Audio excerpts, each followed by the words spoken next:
sovereign bonds. That means that the government of Pakistan is the guarantor in that case. Do you think when somebody is investing, I'm not saying that if you're investing in something which is totally a disaster, and the government of Pakistan should be safeguarding that. But what I'm saying is that if there is a legal protection provided to it, by the government of Pakistan, that these are the areas, and these areas, for example, if there is a policy made, that policy would continue for another 20 years, and yes, sir, you can invest there. I will share with our government, especially with the federal government. It's a quite interesting model, which even I have discussed with the Honorable Governor of Punjab, that India has set up for the overseas Indians separate police stations and also separate courts. What is happening? Even our children, to be honest, they don't feel that they should visit Pakistan. We love Pakistan.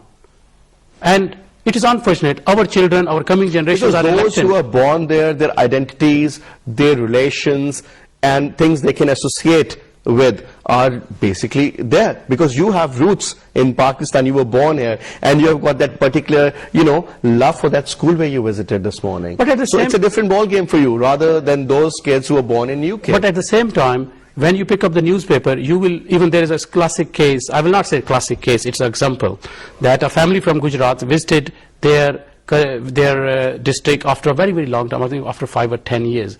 And when they went there and they were murdered when they were visiting the graveyard. So these are so many, I can quote so many incidents. I'm sure, so, but they should be taken care of, and they should be respected, and they should be, given such incentives that they can actually relate themselves. And their next generations who were born in UK should feel that Pakistan is, at the end of the day, is their country, their identity. They look like us, and they're basically one of us. Our children, our people, to be honest, there's a lot of talent, especially in overseas Pakistanis, and our heartbeat is always within Pakistan. And I will mention a little incident when a tragic incident happened about earthquake came, and it was Ramadan. Ramadan, I remember that. Yes, I remember. In Ramadan, we collected from one mosque. I'm talking about the mosque I attended during that Ramadan. On the 27th night of Ramadan, £27,000 for our brothers and sisters. So this is one example. There was a huge, it was a revolution that overseas Pakistanis and Kashmiris have sent a lot of money. So this is one example. And still, if government will facilitate exactly, and give the protection to the investment and also to the overseas Pakistanis. And it's worth mentioning. I think that is very, very important, because whenever we say that Pakistanis have got so much of money, for example, somebody says $200 billion, I'm sure they have that kind of money in their foreign accounts.